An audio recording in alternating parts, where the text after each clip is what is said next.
Ele detém o título de maior aeronave em voo no mundo. São mais de 500 toneladas de metal a desafiar a gravidade. Um avião a jato tão grande que o primeiro voo dos irmãos Wright poderia ter ocorrido dentro de seu compartimento de carga. As 6 turbinas desse gigante geram mais de 150 mil quilos de empuxo, fazendo dele a aeronave mais potente do mundo. Não há nada igual ao Antonov 225.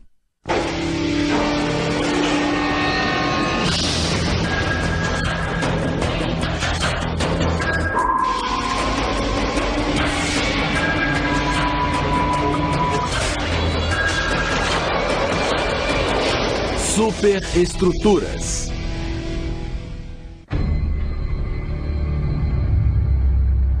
É um jato gigantesco, com dimensões que desafiam a imaginação.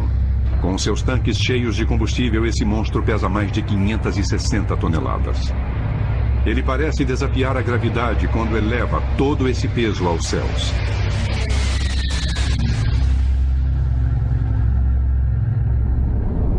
É um avião tão grande que até o homem encarregado de pilotá-lo achava que ele não iria sair do chão.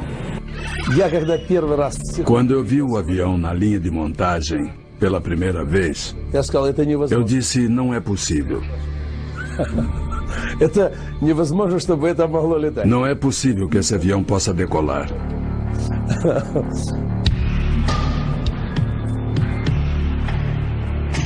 Sua envergadura mede 88 metros. O diâmetro da fuselagem é de 19 metros.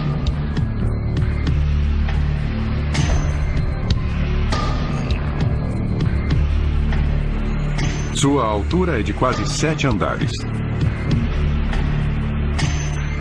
Essa aeronave é tão imensa que um só trator não consegue movê-la.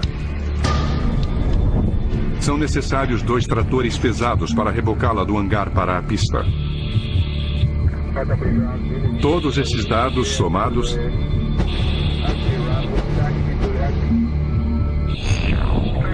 significam que o Antonov 225 é o maior jato comercial do mundo.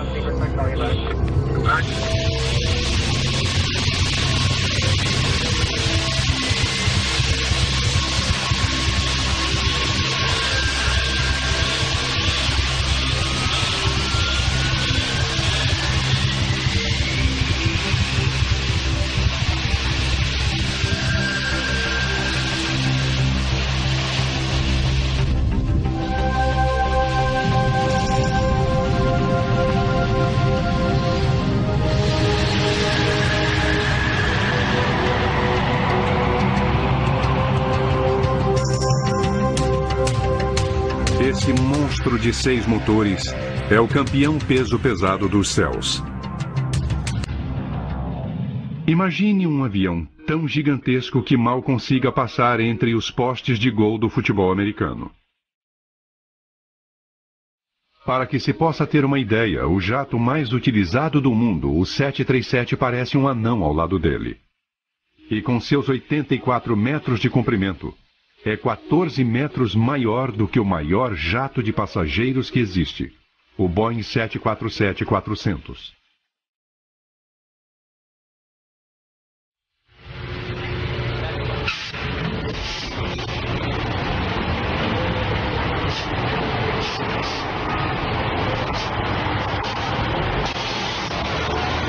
Nenhum avião no mundo se compara ao Antonov 225 em termos de capacidade de carga.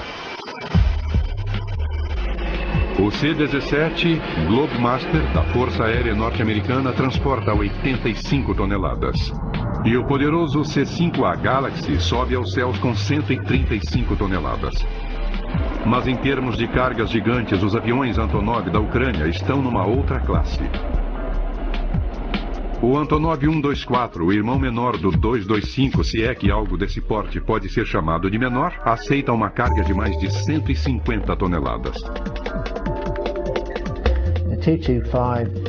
O 225 é a próxima ordem de magnitude. Sua capacidade de carga é de 250 toneladas e é capaz também de carregar 250 toneladas sobre seu teto. externally on the roof. Além de ser o campeão de levantamento de peso, o avião é imenso. Sua fuselagem é cavernosa, capaz de engolir 8 casas de tamanho médio. É um jato colossal. Já houve quem, ao ficar à sua sombra, o chamasse de céu encoberto de alumínio. Mas ser o maior do mundo não é a única coisa que distingue esse jato soviético de todos os outros aviões. Não se encontra um Antonov 225 com facilidade. Na verdade, você está vendo o único que existe.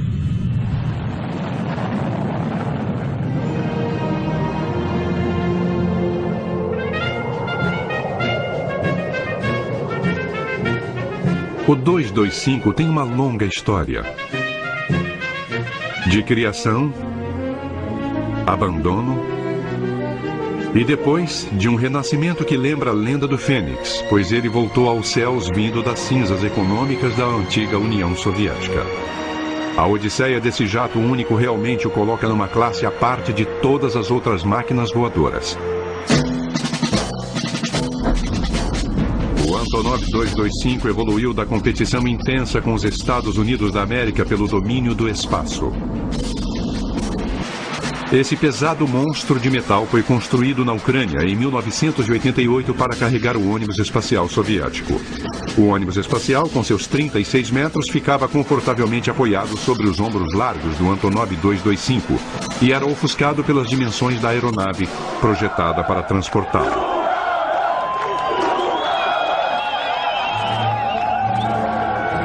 Para a infelicidade do 225, tamanho não é documento.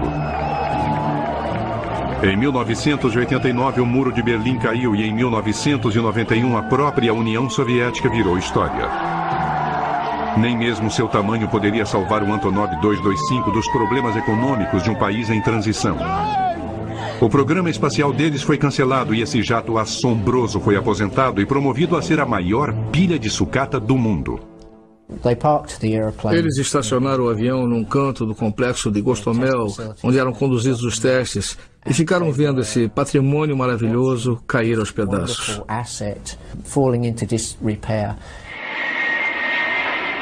Quase 10 anos iriam se passar até que o poderoso Antonov 225 viesse novamente a desafiar as probabilidades e a gravidade.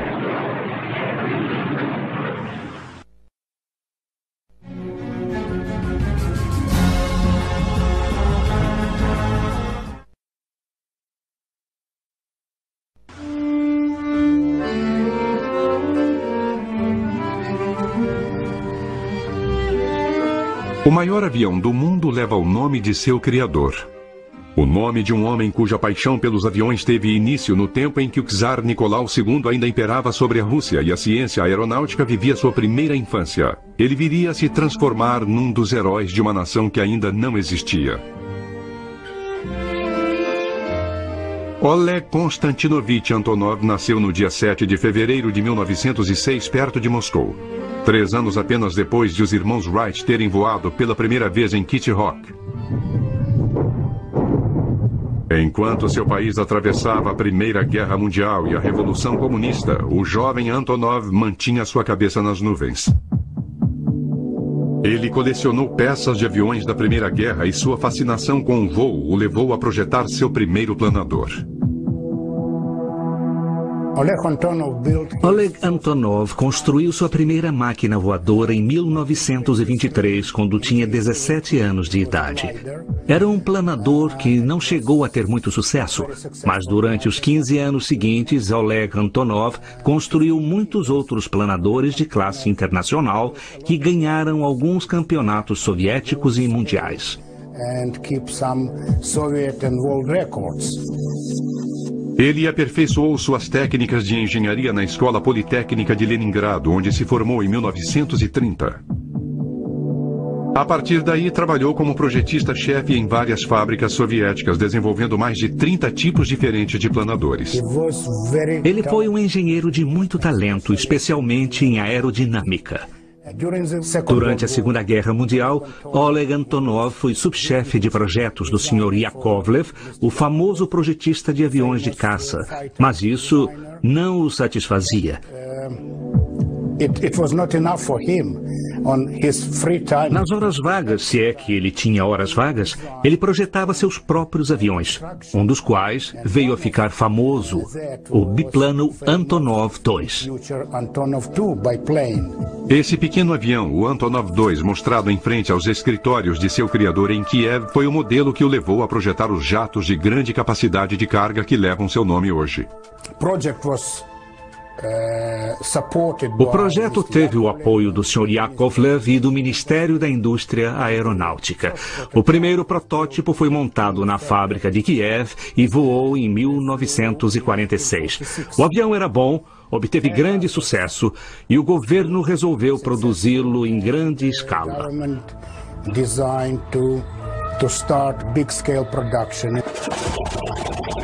Antonov montou seu próprio escritório de projetos em Kiev, com o objetivo de construir um avião que resistisse aos rigores climáticos de toda a vasta União Soviética. Uma aeronave que fosse capaz de pulverizar as plantações na Ucrânia e depois levar correspondência às regiões desoladas e congeladas da Sibéria. Foram construídos 18 mil desses burros de carga e muitos ainda prestam serviço hoje. A capacidade que Antonov tinha para projetar aeronaves que preenchiam perfeitamente as necessidades soviéticas fez com que ele se tornasse amigo de Nikita Khrushchev, o que lhe deu um certo status na União das Repúblicas Socialistas Soviéticas. Pouca gente tinha um escritório assim na União Soviética. O escritório de Antonov foi preservado como se fosse um santuário e está cheio de objetos antigos que lembram a Guerra Fria, gravadores secretos, sistemas complexos de comunicação e painéis secretos. Esses objetos revelam truques de pouca tecnologia que eram usados na prática da engenharia e dizem muito sobre Oleg Antonov e seu papel vital para a aviação soviética. Antonov continuou a projetar aviões nesse escritório e esses aviões ficavam cada vez maiores graças a esse homem ao qual a Ucrânia dedica uma admiração pouco divulgada, por ele ter consistentemente produzido os maiores aviões do mundo. A primeira aeronave de fuselagem larga do mundo foi projetada aqui em 1965, o Antonov 22. Até hoje, o 22 continua sendo o maior avião a turbohélice do planeta. Foram produzidos cerca de 100 desses grandes aviões militares de transporte.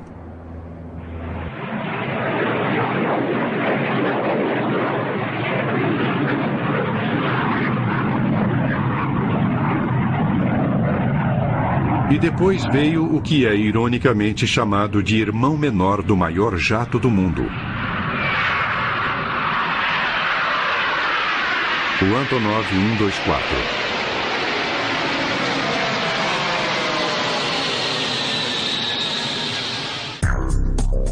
O 124 deve seu formato de baleia à sua função principal, pois foi desenvolvido em meados dos anos 70 para ser o avião de transporte pesado estratégico dos militares soviéticos. E para isso deveria ser capaz de transportar mísseis e tanques. Com sua envergadura de 73 metros e seu comprimento de 69 metros, ele detém com facilidade o recorde mundial de maior avião jamais produzido em massa. Foram montados mais de 60 jatos. Foi Oleg Antonov quem liderou o anteprojeto e houve resistências internas no governo, alguns conflitos de opinião, mas a ideia de Antonov acabou prevalecendo. Algumas das características mais notáveis dessa criação gigantesca de Antonov eram as asas mais grossas do que as de seus antecessores, o que oferecia mais sustentação e permitia levar mais combustível. A aeronave tinha portas de carga no nariz e na cauda, permitindo que veículos entrassem por um lado e saíssem pelo outro. Esse jato tinha a capacidade de se inclinar para frente sobre seu trem de pouso, facilitando o acesso pela frente, e dispunha de seu próprio guindaste, que levantava cargas na cauda e as levava para dentro do avião, para a posição desejada. O 124 era excelente para ir onde os jatos em geral não chegam. Usava um trem de pouso gigantesco para pousar suavemente onde fosse necessário, mesmo em pistas não pavimentadas.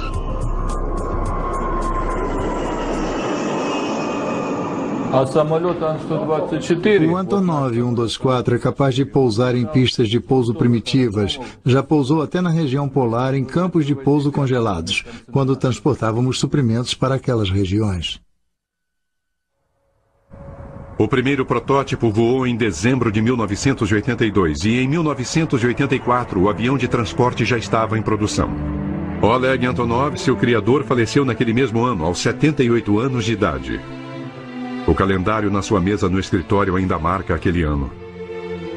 A presença desse pioneiro da aviação ainda pode ser sentida em seu escritório, intocado, e nos enormes aviões que projetou. O sucesso obtido pelo modelo 124 permitiu que a companhia que Antonov deixou como legado se lançasse no projeto de um avião ainda maior, um jato que estivesse à altura do programa espacial soviético e de sua corrida contra os Estados Unidos para o domínio do espaço.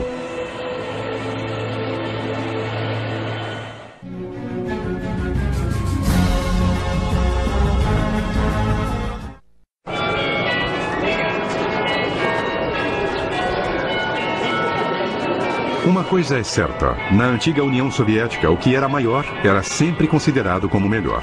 Das estátuas colossais aos helicópteros desajeitados, o tamanho dominava.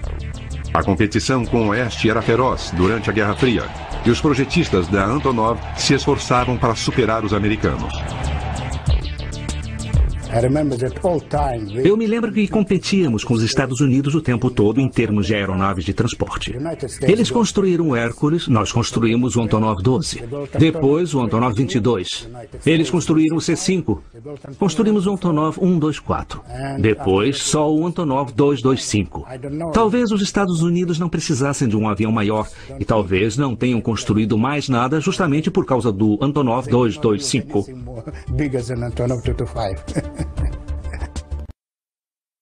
A competição entre os dois blocos era mais intensa na corrida para o espaço. Os soviéticos estavam desenvolvendo seu próprio ônibus espacial chamado Buran, que significa tempestade de neve. Seu projeto era parecido com o ônibus espacial americano. Os engenheiros soviéticos haviam tentado projetar algo diferente, mas no fim uma cópia dinâmica em forma de flecha foi a escolhida. Há, no entanto, diferenças significativas, pois o Buran não tem motores principais para que possa levar mais carga, e por isso depende exclusivamente dos foguetes externos para entrar em órbita, o que lhe dá uma capacidade de carga 4 vezes maior. Diferentemente do ônibus espacial americano, que tem motores principais com tanque externo e foguetes propulsores a combustível sólido, o Buran usa foguetes que queimam combustível líquido controlados por acelerador, que são ligados e desligados para evitar explosões como a que causou o fim da missão Challenger em 1986. Nos anos 80, o programa do ônibus espacial soviético estava atrasado, mas eles queriam acompanhar o ritmo do programa norte-americano. Os soviéticos não tinham um veículo maior para transportar o Buran, por isso, em 85, foi iniciado o programa do Antonov 225. Era necessário inventar e projetar um sistema e um veículo para transportar esse ônibus espacial para a área de lançamento que ficava muito distante da fábrica. Essa aeronave foi construída sob exigências muito fortes, tanto em termos de prazo como de custo. E tudo era consequência do fato de que os Estados Unidos já tinham seu ônibus espacial e a União Soviética estava ficando para trás.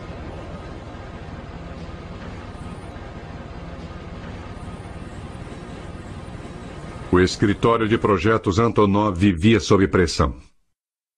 Por isso, eles decidiram modernizar o Antonov 124, atualizá-lo e usar os componentes e peças que estavam prontas do 124 para criar um jato maior e mais eficaz para transportar o ônibus espacial.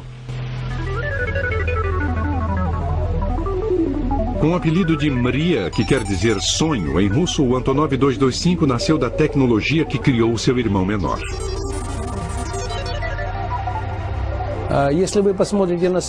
Olhando bem para o 225, é possível notar que ele tem muitas semelhanças com o Antonov 124. Há muito em comum entre os dois aviões. O corte transversal é idêntico ao do Antonov 124. Os painéis do para-brisas do 225 são, na verdade, os mesmos do 124. E as turbinas são as mesmas do Antonov 124. A diferença é que são 6 ao invés de 4.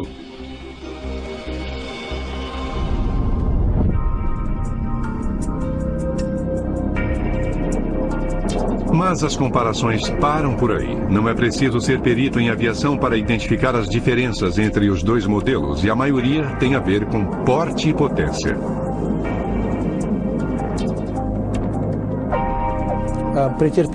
Houve uma alteração na seção de cauda. É uma cauda de empenagem única para compensar pelo transporte do ônibus espacial sobre a aeronave.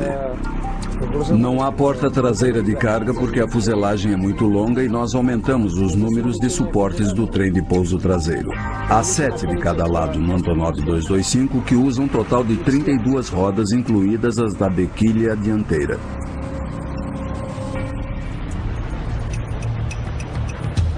Os projetistas da Antonov em Kiev receberam ordens para projetar e fazer voar esse jato gigantesco em apenas 3 anos e meio.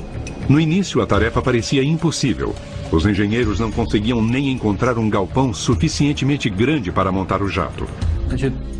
Foi um problema encontrar um local para construir a aeronave, pois ela não caberia em nenhuma das instalações existentes. No início, tivemos de construir a fuselagem em seções e armazená-las em ângulo para que coubessem dentro do galpão. Graças à burocracia soviética, os projetistas do Antonov 225 chegaram ao ponto de ter mais avião do que hangar. Na União Soviética, era mais fácil construir um galpão do que um avião.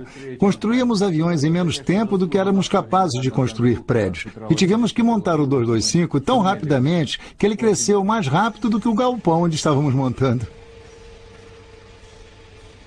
Houve problemas com o projeto também. O 225 foi projetado para transportar cargas gigantes e o avião teria de ser capaz de pousar onde fosse necessário levar esses objetos de grande porte.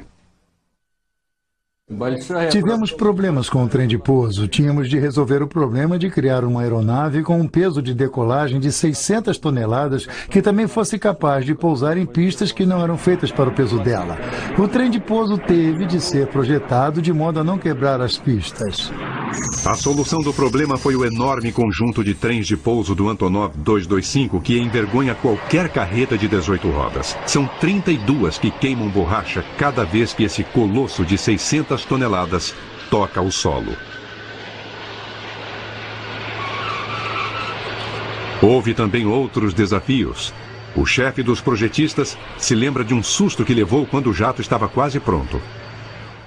Depois que o avião ficou pronto, descobriu-se que não era possível instalar o Buran sobre a fuselagem. Naquela época não tínhamos equipamento de carga e o guindaste que havia no aeroporto não conseguia instalar o Buran. Os engenheiros tiveram de projetar e construir às pressas um guindaste especial para elevar o Buran a 20 metros de altura e colocá-lo sobre a fuselagem do 225. Os projetistas do 225 sobrepujaram as enormes dificuldades associadas com sua enorme aeronave e cumpriram o prazo.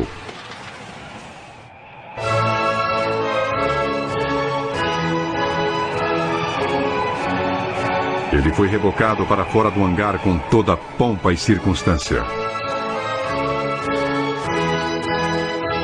Chegara a hora de provar que esse gigante de 6 motores podia voar.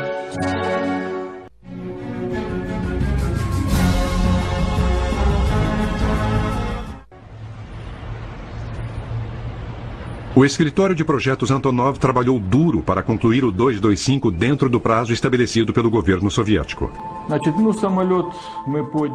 Naquela época havia uma tradição de terminar as tarefas antes do fim de cada ano. O voo inaugural do avião ocorreu no dia 1º de dezembro de 1988.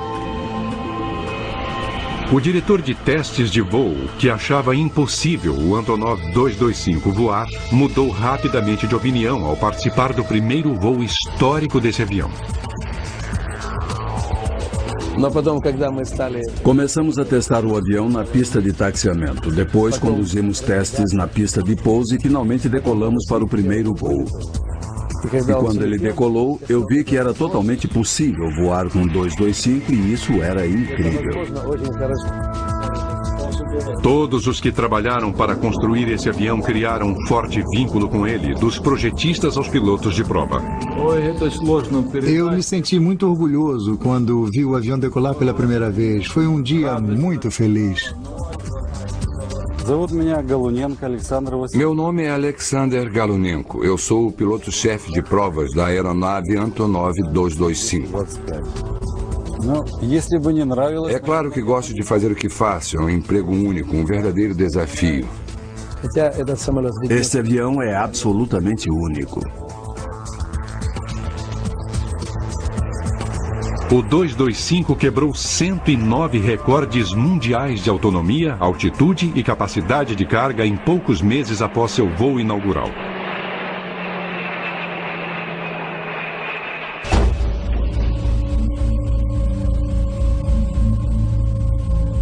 Em 1989, o avião cumpriu a missão para a qual foi projetado.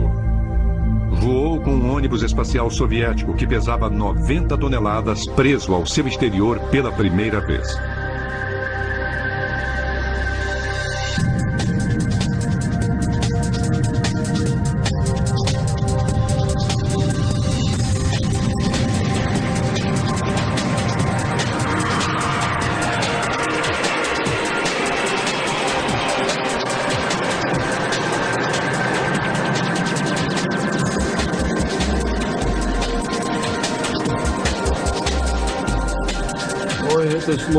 É muito difícil descrever o que eu senti. Orgulho, alegria. Eu fiquei eufórico, muito alegre quando ele voou com o Buran. Todo mundo ficou muito feliz.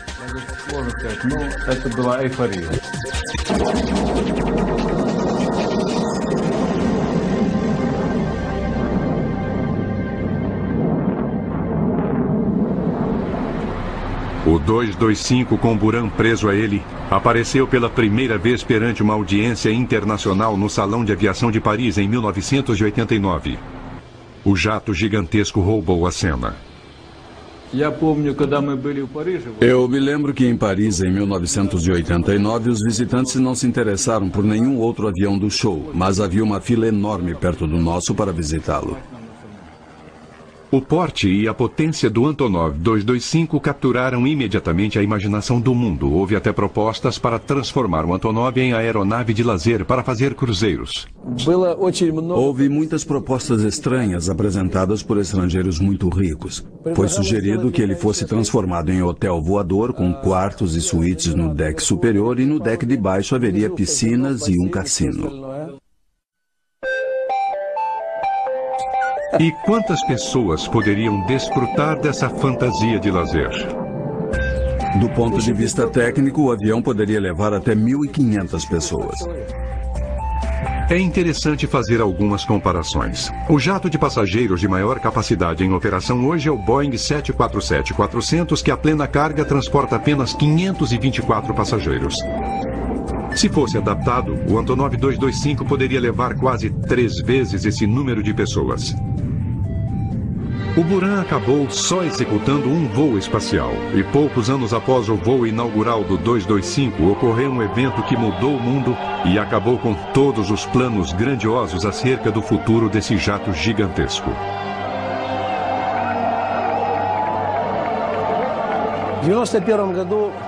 Em 1991, a União Soviética entrou em colapso e seu programa espacial, do qual esta aeronave fazia parte, ficou sem financiamento. Boris Yeltsin cancelou o programa espacial por falta de fundos e também por outras razões. O gerente-geral do projeto foi um dos que planejaram a tentativa de golpe de 1991. O Rei dos Céus foi abandonado e teve suas peças canibalizadas para uso em outros jatos.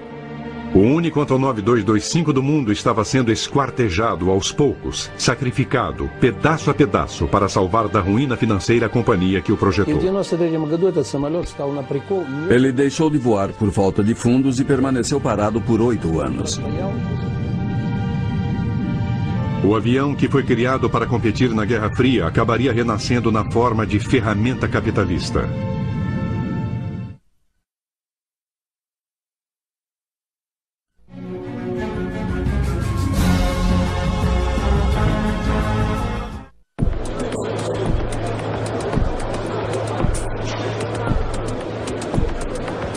Com Com a queda da União Soviética, o escritório de projetos Antonov foi forçado a lutar por sua sobrevivência. Para continuar funcionando sem verbas do governo, começaram a utilizar sua frota de aviões comerciais gigantescos.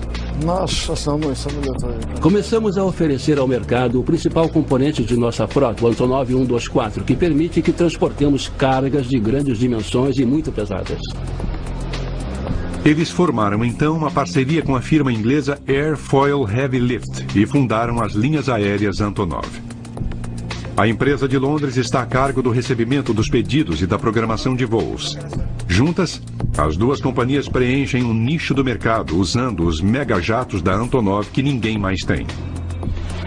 O maior concorrente deles no Ocidente utiliza Jumbo 747 de carga, que não são grandes o suficiente para transportar certos tipos de carga superdimensionada. E logo a Antonov começou a transportar tudo, de geradores de hidroelétricas a equipes de carros de corrida, carros, equipamentos de apoio e todo o resto para qualquer destino no mundo. É quase que uma questão de você mencionar qualquer coisa e nós dizermos que já transportamos. A carga que me marcou mais foi a locomotiva que levamos completa do Canadá à Irlanda faz alguns anos, estabelecendo o recorde mundial de carga comercial, pois ela pesava 109 toneladas. O conceito psicológico de colocar uma locomotiva dentro de um avião é demais para uma mente normal.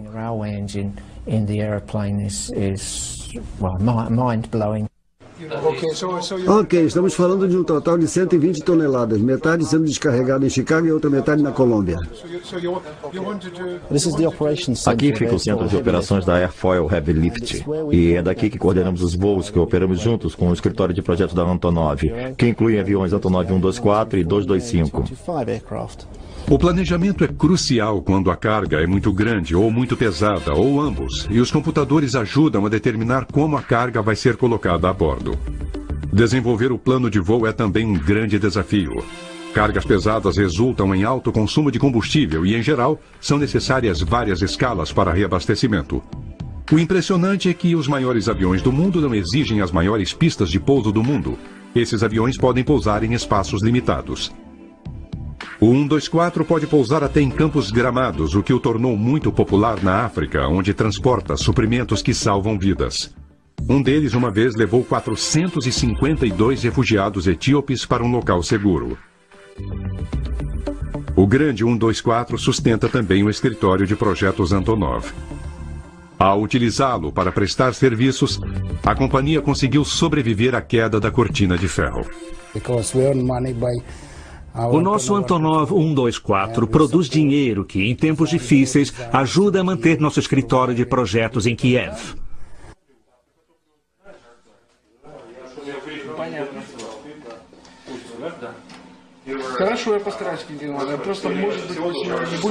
Além de sobreviver, eles montaram um negócio muito sólido.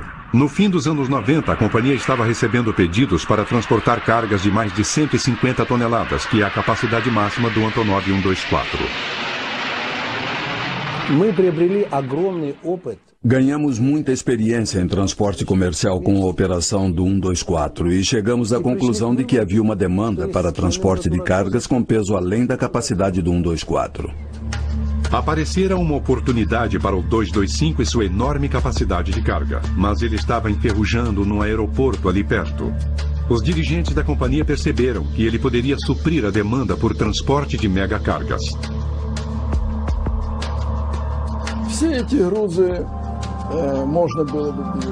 Essas cargas pesadas podem ser transportadas pelo Antonov 225 com facilidade e a administração de nossa companhia decidiu recuperar a aeronave que estava abandonada havia muitos anos. O escritório de projetos Antonov decidiu que o jato de carga deveria retornar aos céus e estabeleceu uma meta ambiciosa: fazer o segundo lançamento do enorme Antonov 225 no Salão de Aviação de Paris. Mas depois de ficar parado durante 8 anos, o 225 precisava de uma reforma completa antes de poder voar novamente.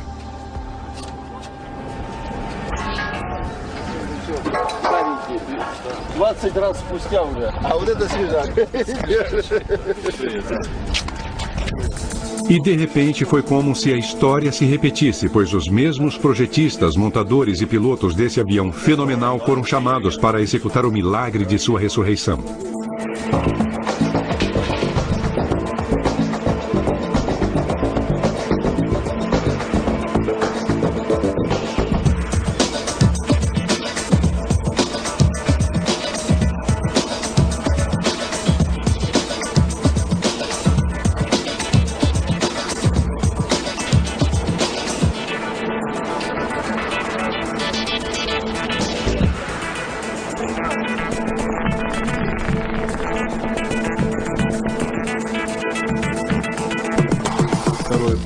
O nosso problema agora é obter o certificado da aeronave. Queremos obter um certificado múltiplo, o que significa que temos que substituir alguns sistemas militares por sistemas civis por razões de segurança.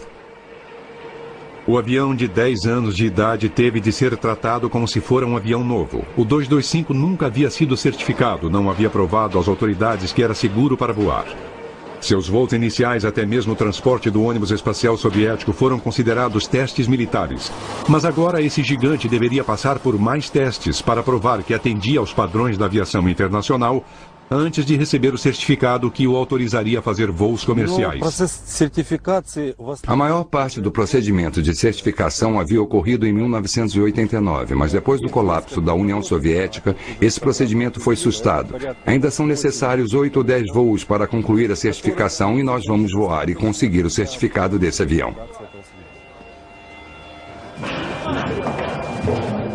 O jato também tinha de ser atualizado tecnicamente. Os engenheiros instalaram equipamento moderno de navegação e de telemetria, além de um sistema Honeywell de comunicação. A tripulação do avião é de 17 pessoas e suas acomodações foram melhoradas. Havia novos regulamentos quanto ao nível de ruído que deveriam ser atendidos. E esse avião enorme, que já era forte, teve de ser reforçado. Tivemos de reforçar a estrutura primária, especialmente o piso e a seção do nariz, para que a aeronave pudesse transportar cargas de grande volume e muito pesadas, de até 250 toneladas.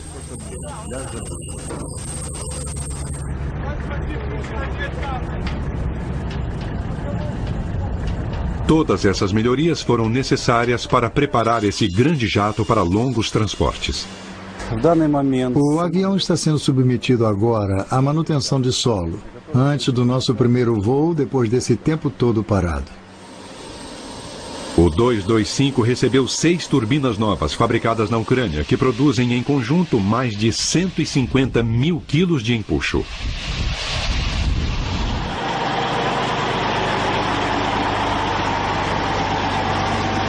Para alcance máximo, o jato tem de levar 280 toneladas de combustível, o equivalente a 290 mil litros. O suficiente para encher os tanques de 6 mil carros de porte médio. O 225 leva consigo um lago de combustível, que ele bebe à razão de 18 toneladas por hora.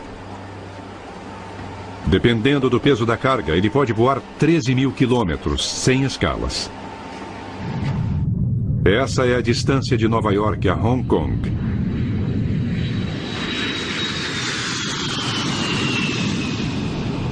Antes que um piloto faça esse enorme pássaro abrir suas asas de quase 90 metros, ele tem de se preparar para algumas das peculiaridades de um monstro desse porte. É claro que há certas dificuldades. O piloto tem que se preparar para certos momentos. Por exemplo, a envergadura é tão grande que há momentos em que o avião resiste à aceleração. As asas são tão grandes que tem de decolar primeiro, para depois dar sustentação à aeronave. E por isso, qualquer alteração na velocidade pode causar problemas para a tripulação.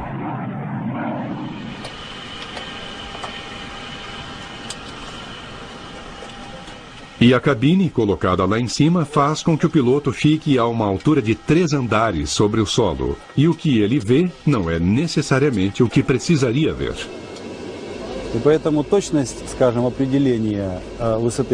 O pouso do 124 ou do Boeing 747 tem certas peculiaridades e o mesmo acontece aqui com o 225. Por exemplo, os olhos do piloto estão a cerca de 10 metros do solo quando ele pousa. E ele tem que confiar nos instrumentos para pousar, e não no que vê.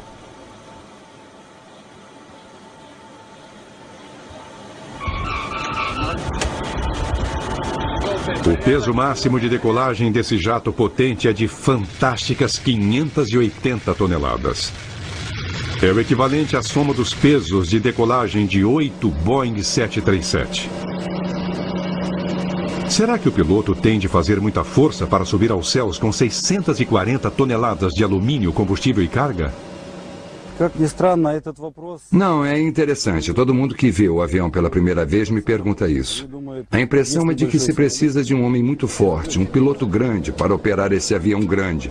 Mas, na realidade, qualquer piloto, grande ou pequeno, que receba o devido treinamento pode operar o 225. O piloto não precisa ser forte. Ainda assim, o piloto tem de ter uma palma da mão muito grande para empurrar os 6 aceleradores ao mesmo tempo ou ter ajuda de alguém.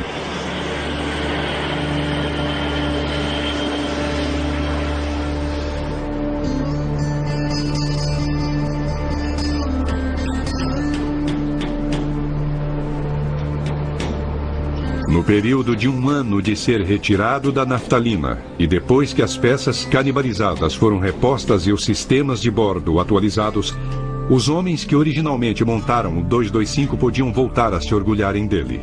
Chegara a hora do voo de teste para provar que o 225 podia voar novamente.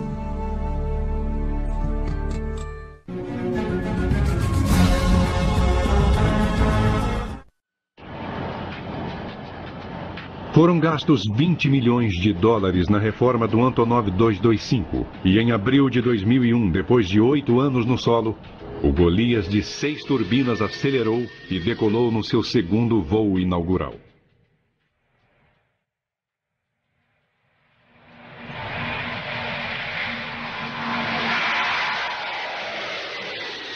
Com o maior avião de transporte novamente em operação, o escritório de projetos Antonov já faz planos para explorar da melhor maneira a capacidade do 225.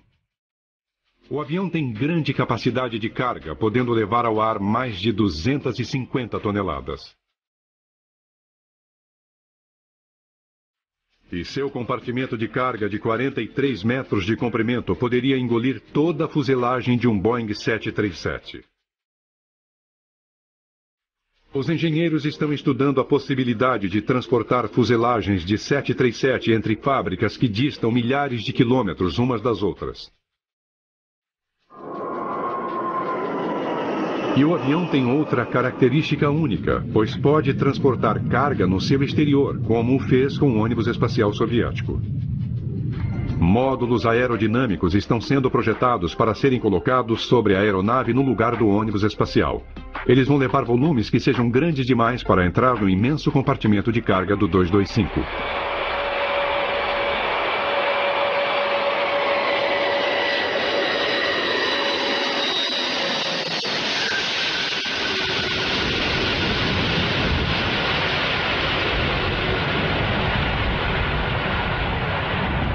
O avião recebeu seu certificado 1 mês depois do primeiro voo.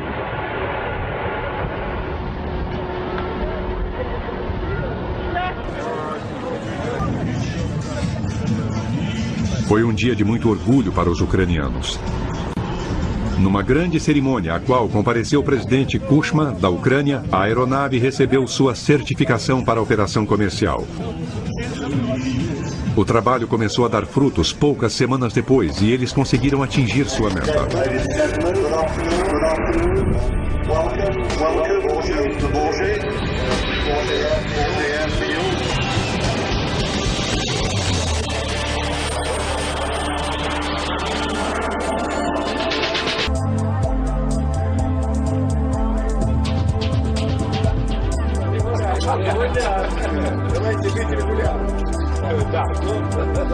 Em vez disso, a tripulação do Antonov fez o maior número de contatos possível, na esperança de conseguir contratos para transportar carga de outros países no seu avião, único no mundo.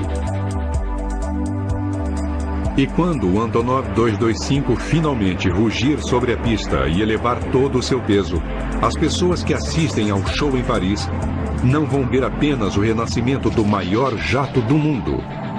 Vão ver um grupo de homens da antiga União Soviética voando para um novo mundo econômico.